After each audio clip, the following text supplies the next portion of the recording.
A prisoner convicted of murder had been locked away for life, but inside those walls, he had been planning something far greater than just survival. The prison was a fortress, surrounded by high walls, armed guards, and security cameras at every corner. Yet tonight, chaos would be his greatest ally.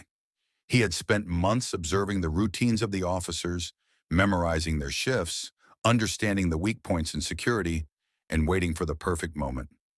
That moment arrived on a cold, quiet night when tensions in the prison were already running high. It started with an argument. Nothing unusual in a place filled with criminals. But this one was different. The prisoner had been watching, waiting, and when the moment came, he struck with deadly precision. A sharpened piece of metal, crafted from a piece of his cell's bed frame and hidden for weeks, was driven into the officer's neck before he could react. Blood spilled onto the cold concrete floor as the man gasped, eyes wide with shock, trying to call for help. But the only sound that escaped was a weak, gurgling whisper. The silence that followed lasted only a second before alarms blared across the prison. Inmates roared, some rattling their cell doors, others ducking low, knowing that soon guards would flood the corridors, weapons drawn. Chaos erupted, exactly as the prisoner had planned. In the midst of the panic, he moved quickly, grabbing the fallen officer's keys, unlocking a nearby maintenance door, and slipping through before reinforcements arrived.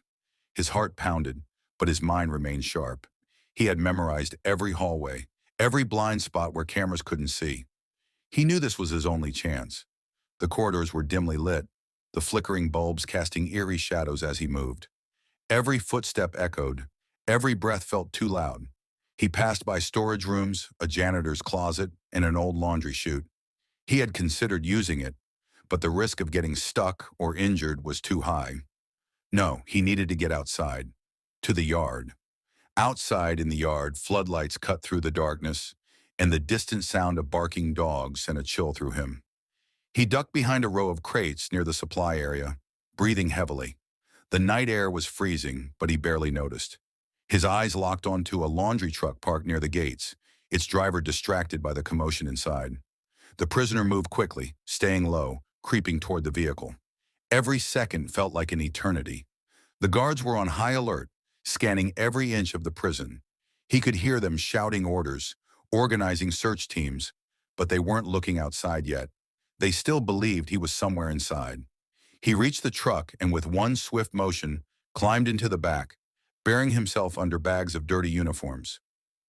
Minutes later, the truck rumbled to life.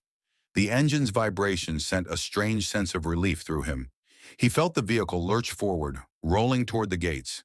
His breath caught in his throat as he heard voices, guards stopping the truck, questioning the driver. He remained perfectly still, his body hidden beneath the heavy fabric. A flashlight beam swept over the pile, lingering for a moment before moving away. Then the truck rolled forward again. The gates opened. Freedom. As the city skyline came into view, he allowed himself a slow, quiet exhale. He had done it. He was out. But he knew freedom was temporary. The manhunt would begin within minutes. His face would be on every news channel, every wanted poster. There was no time to celebrate. He needed a plan. He had stashed money outside the prison months ago, hidden in an abandoned lot just a few blocks away. It wasn't much, but enough to keep him off the radar for a while. He would change his clothes, cut his hair, disappear into the crowd. He had connections on the outside, people who owed him favors. If he played his cards right, he could be on a bus, a train, or even a plane before sun hunted. The chase intensifies. Daniel Grayson had been on the run for over a week. The initial chaos of his escape had faded, but the manhunt had only grown stronger. His face was everywhere. News reports, wanted posters, and social media warnings urging the public to be cautious. The FBI, U.S. Marshals, and local police had formed a special task force, determined to track him down. Every major highway, airport, and train station was being monitored. Daniel knew he couldn't rely on public transportation anymore. He had to stay invisible, move through back roads, small towns, and places where no one asked questions. He had learned from past escapees, staying in one place too long was a death sentence. Finding shelter. After escaping the gas station shootout, Daniel had hitchhiked south, eventually finding himself in a deserted farmhouse on the outskirts of a rural town. It was abandoned, dust-covered furniture, broken windows and creaking wooden floors, the perfect hideout. He scavenged what he could: canned food, an old jacket, and a rusty hunting knife. He didn't know how long he could stay, but for now, it was shelter. The nights were the worst. He couldn't sleep. Every sound made him jump. Helicopters occasionally flew overhead, their searchlights sweeping across fields and roads. He had seen this before: prison escapees caught because they underestimated law enforcement. He wouldn't make the same mistake. A dangerous connection. Daniel knew he needed help, but he couldn't trust just anyone.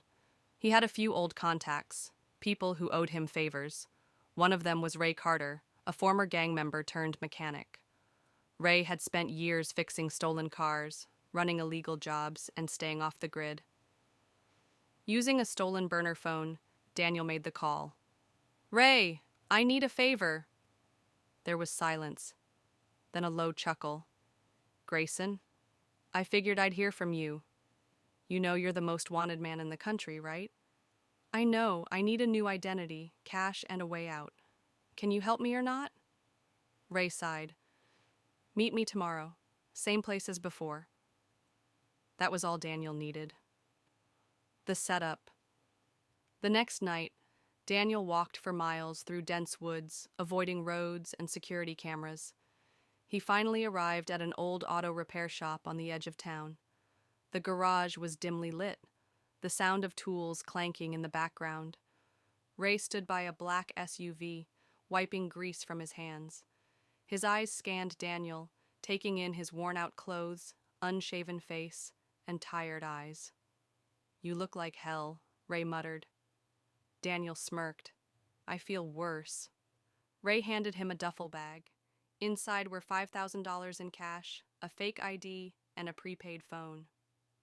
"This is all I could get on short notice. Lay low and stay the hell away from cities." Daniel nodded. "I appreciate it." As he turned to leave, Ray hesitated. "Listen, man, there's heat on you like never before. They got drones, roadblocks, undercover cops. You sure you want to keep running?" Daniel's expression hardened. "I don't have a choice." But deep down, he knew the truth. Running wouldn't last forever. The near capture. 2 days later, Daniel reached a motel near the Mexican border. He planned to cross illegally, disappear into the underground world where people vanished without a trace. But the FBI was already closing in. A truck stop diner nearby had security cameras. A worker recognized Daniel from the news and tipped off authorities. Within minutes, unmarked SUVs surrounded the area. Daniel, sitting in his motel room, sensed something was wrong. He peeked through the window and saw armed agents moving in. His heart pounded. No time to think. Just move. He grabbed his bag, kicked out the back window, and sprinted into the night. Gunshots rang out. "Freeze! FBI!" Daniel kept running, leaping over fences, cutting through back alleys. His lungs burned, his legs screamed, but he didn't stop. He heard the barking of K-9 units, the rapid footsteps of law enforcement closing in. He reached a rail yard, climbed onto a moving freight train, and collapsed between two cargo containers. The last thing he saw before the train carried him away was the swarm of FBI agents searching the area. The fugitive's next move. Daniel had escaped again, but he knew his luck was running out. They were getting closer, smarter, more prepared. Now he had only two options.